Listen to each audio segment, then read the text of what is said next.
Now that is more like Toronto Blue Jays baseball, everyone. Game 3 of the 4-game set against Oakland Jays have had nothing going to this point in the first couple. But they win this ball game 9-4 and go back to a game over 500. They get back in this series, so it's now 2-1 Oakland. They have a chance to split the series tomorrow with Ryu on the mound. So that's great news. We'll get to that later on.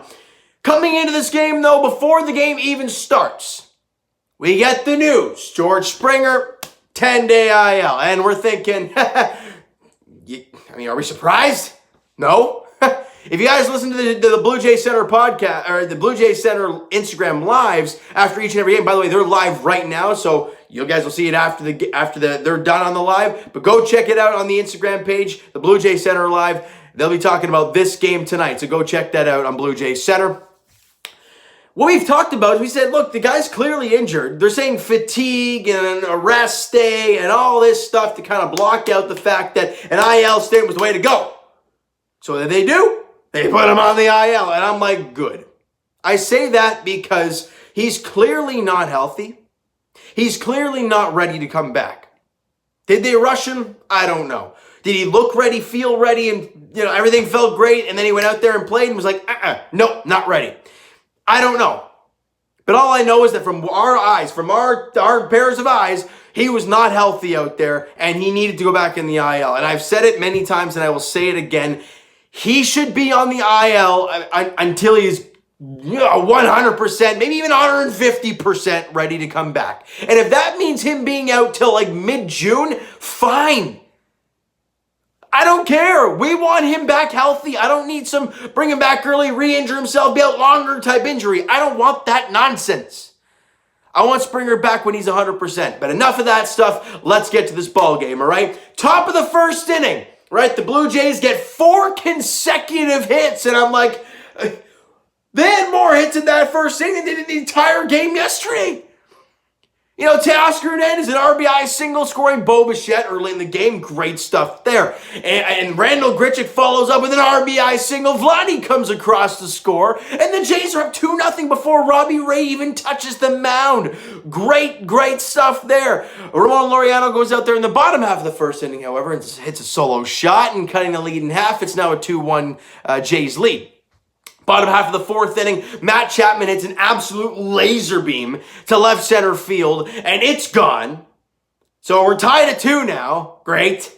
And then you go to the bottom of the sixth inning, I think Sean Murphy hits a little bloop snot shot single over, I think it was Bo Bichette at short. They were playing in, and it's a little blooper over them to score. Who ended up scoring? Laureano comes across to score, giving the A's the 3-2 lead. And at that point in time, I'm thinking to myself, the Jays scored 2 runs in the first. They've had nothing going since then offensively, and that seems to be the story of this team. They have that one inning where they score however many runs it is, and they usually just don't do anything the rest of the way. And I don't know why that is, but they got to find a way to get some offense if they want to get back into this game. It took the top of the 8th inning to do so, and you know what's funny? Who started that rally? Who started that 5-run 8th inning? Reese McGuire, of all people. We have not seen Reese McGuire since Alejandro Kirk got called up last year. It feels like forever since we've seen the guy. And yeah, he was 0 for 2 to start the game and had 2 strikeouts. We're all up in the zone, and we're like, that's not where you should be swinging, Reese, at all. But he leads off that top of the 8th inning with a walk. Jonathan Davis comes in to pinch run for him. Not too long after that, Jonathan Davis soars on a wild pitch, and we're tied at 3. Okay, great stuff. And then that was just the start of things, right? Then we see a lot of small ball happening, and it's just beautiful to watch. Teoscar Hernandez, it's an RBI single. Bo Bichette comes across to score, and the emotion entail there at first base. You feel the emotion on the bench. You feel the emotion on him. The Jays have the lead. It's now 4-3. Big time knock there, scoring Bo to give the Jays the lead there in the 8th. But they weren't done. They were not done yet. Randall Grichuk, who's been an unreal player so far this season with the Blue Jays, and consistent at that, hits an RBI single. Vladdy comes across to score, extending the lead now to 5-3. All right, good stuff. Then I think Do they end up getting a third? Somebody was at third base on the play, and up comes Kevin Biggio, who has not been able to hit a whole lot. So what do? They try a squeeze. Not a suicide squeeze. That's a big difference. They tried to squeeze. Biggio bunts it, right? It's a sacrifice bunt. Teo comes across the score. The throw was off. Biggio's safe at first. The Jays are now up 6-3. Holy smokes, what is happening here to this team? Then Lourdes Gurriel Jr. hits an RBI ground out, scoring another one. It's now 7-3 Blue Jays. Holy smokes. The offense scored 5 runs in the inning. They just get a bunch of singles. That was fantastic to watch. In the bottom half of the 8th inning, Sean Murphy hits an RBI double. Matt Olson comes across the score to make it a 7-4 game. But the Jays are like, oh, no. Top of the 9th inning, we're going to answer right back. And Vladimir Guerrero Jr. says, I'm just going to rip a 114-mile-an-hour double over the left fielder's head. Not a big deal. Not a big deal. In comes Bo and Jonathan Davis. Is Jonathan Davis? I think I wrote Davis. I can't read. Is that Davis? I think it's, I'm going to go with Jonathan Davis, comes across the score on the play, and Vladdy gets a 2-run double, and the Blue Jays extend their lead to 9-4, and that is how she finishes. What a ball game. 10 hits for the Blue Jays. They score 9 runs and don't hit a home run. That is a beautiful ball game. Are home runs gorgeous? Yeah, they are. And the Oakland A's hit 2 of them today. But they were both solo bombs, so it really doesn't mean a whole lot. The 2-run double was equivalent to the 2 solo home runs. Because they don't ask, right? They don't ask how you score the runs. They just ask you how many you scored and if you won the ball game. You won 9-4. You didn't hit a home run, but you won the ball game. Great job offensively by the Blue Jays, and the pitching staff did a great job. Robbie Ray, he gave up 3 runs, but he was fantastic. And I will get to him very, very shortly. But let's run through the offense real quick because there's lots of, quite a few very good performances from the top guys in the lineup. Other than Simeon in the leadoff hole, which we all know he shouldn't be there, which I'm not really sure why he's even there. But he didn't get anything done at the top of the shot. But Bo Bichette goes 1 for 5 in the game, but he scores 3 runs. So great job for Bo Bichette going out there and just getting on base and coming around to score. And the guys behind him just knocking the ball around. Vladimir Guerrero Jr. went 2 for 4 in the game, had 2 runs scored and 2 RBIs. Big night for him. Teoscar Hernandez goes 2 for 5 with a run scored and 2 RBIs on the 2 RBI singles that he had in the first inning and the 8th inning. So a great job at the plate for him. And Randal Grichuk. This guy's been fantastic this season. Up near 300. He went 3 for 5 today. Had 2 RBIs and a run score. And the guy's hitting around 300 this season. I understand it's only 29 games into the season, so you really can't dwell on it a whole lot. But damn, he's looked good. And he's hitting in the number 5 hole, and he's hitting against every team. It's not like he's facing the Baltimore Orioles and hitting 500 and hitting a buck something against everybody else. No, he's hitting against everybody right now. And that's a very interesting thing for Randal Grichuk. And we're all kind of waiting, and I hate to say it like this, but it's happened every season he's been here. We're all kind of waiting for that ice cold slump for Randal Grichuk, right? He's been red hot all year, but we've seen this before. We've seen the red hot Grichuk, but we're then used to the ice freezing cold Grichuk. We're waiting for that. We haven't seen it. The question is, will we not see it all year? I love that. But we don't know. And for Randal Grichuk, he's just got to go there and keep playing. He went 3 for 5, like I said today. You keep hitting, you're going to find a way to keep yourself in that lineup. And a great job for Randal Grichuk today. Now, let's get to the pitching staff. Because obviously you win 9-4, the offense is going to be the focal point.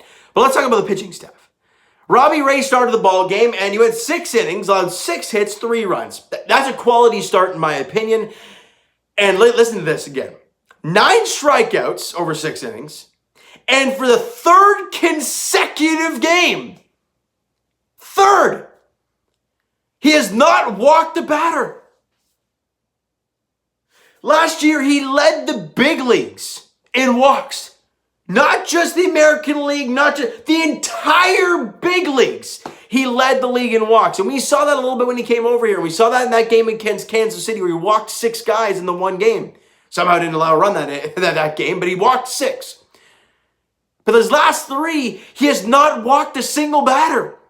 He's throwing a ton of strikes. His fastball is way up in velocity. He is looking real good. Did he misplay a couple pitches today? Fastball in the middle to Matt Chapman? Yeah, you don't do that. a slider over the middle of the plate to Laureano. You don't do that. And they get crushed, but they were solo bombs. It doesn't matter. Great outing for Robbie Ray today. I thought he was fantastic. A couple missed pitches, but it is what it is. Sometimes you're going to get away with that. Sometimes you're not. Jordan Romano went out there, and he had a clean inning of work, so a great job for Jordan Romano to continue to progress health-wise for him, and he's just getting better and better out there, so he's looking really, really good lately. And Tyler Chatwood gave up, I think, was it his first run of the season? I can't remember. It was the RBI double there in the bottom half of the 8th inning for Sean Murphy. He went an inning, allowed 1 hit, 1 run, 1 walk, and a couple strikeouts. It was supposed to be David Phelps, but obviously, David Phelps leaves the game, and he didn't even throw a pitch. He was warming up, threw it, warm-up pitch, and I don't know if it was his shoulder, his elbow, and he's just like, oh, no. Nope, that's not good. And he put his glove in his hand, kind of hang his glove there, kind of shake it off, try to move it. I'm hoping with this movement, it's a shoulder. I'm praying it's a shoulder because anything in this range, just ask Tim Mesa. We do not want a Tommy John surgery. We already dealt with Kirby Yates before the season even started, leaving the team. Basically, his 1-year deal means absolutely nothing because he's not even going to be on the Blue Jays at all this season. David Phelps has been an integral part to that bullpen, one of the best bullpens in baseball. I'm just hoping it's no elbow issue. It's just something to do with the shoulder because I'm assuming you'll be able to recover from that at some point in time, and we'll be able to see him at some point. You losing to Tommy John, he done. So I'm hoping and praying TJ does not poke its ugly face into this situation because David Phelps has been unreal for the Blue Jays this season. And Ryan Barucki closed this game out with a clean inning of work, so he did a job again. He's been fantastic out of the pen. And the Blue Jays, like I mentioned earlier, wrap this game up tomorrow afternoon. 3:37 first pitch. It's Ricky Henderson Field. But for me and for every Jays fan and every baseball fan, it's always the O.Co Coliseum there in Oakland, California, all right? Hyunjin Ryu gets the ball for the Blue Jays. Mike Fiers gets the ball for the A's, and the Jays actually have a chance here to split the series. And they mentioned on the live yesterday, the Instagram live yesterday, because I watched that today because I was knocked out last night. Like tired, knocked out, not actually knocked out. They mentioned how, losing the first 2 games, but winning the final 2 of the 4-game set, you always feel like it's a series win because you ended on a high note, right? Imagine if the Jays won the first 2 and then lost the next 2. You feel like you lost the series even though it was a split. So they have your ace going tomorrow, and look, we know Ryu had the glute problem, and he's making the start tomorrow, so that means he's healthy. We're all going to hold our breath tomorrow afternoon, though, no doubt. I know I am for sure. All right, so you know what, guys? That is going to do it for this one. If you enjoyed the video and enjoyed the game there tonight, and this is the final late game for a while, thank goodness. Like, all these Raptor late games, these Jays late games, I got to work in the morning. I'm exhausted half the time, but this was the final one for a while, so thank goodness. All right? So you know what, guys? That is going to do it for this one. If you enjoyed the video and enjoyed the game tonight, smack that like button. I do appreciate that. Hit the subscribe button if you guys have not already. Comment down below your thoughts on the video, your thoughts on the game. Who is your MVP from today's ball game? Let me know in the comments below, guys. Twitter is down below for myself. Follow, send me a DM to all that great stuff. The Instagram link is down below, so follow up there if you've not done so already. And I will talk to you guys Raptors edition tomorrow night as they take on the Washington Wizards. At Amalie Arena. The Wizards lost tonight, so like I've mentioned before, if the Raptors have any sniff of getting back into this playoff berth, they got to beat the Wizards tomorrow. There's just no way, fans or buts about it. You got to win that game. If you don't, kiss those goodbye. Right, 7:30 tip-off there at Amalie Arena, Raptors and Wizards. As for the Leafs, they play tomorrow as well. 7 o'clock puck drop there as the Leafs take on the Montreal Canadiens, looking to bounce back after that tough loss there a couple nights ago on Monday night against the Habs at the Bell Center. And great news, Leaf fans, though. It looks like Foligno is day-to-day, so nothing too serious, kind of lingering into the playoffs, hopefully. So that's great news on that front. And as for the Blue Jays, as I mentioned, they look to split the series against the Oakland A's tomorrow afternoon. 3:37 first pitch at the Coliseum. Hyunjin Ryu gets the ball for the Blue Jays. Mike Fiers on the mound for the A's. All right, so thank you guys so much for listening and watching. Hope you enjoyed the video. We'll talk to you guys then.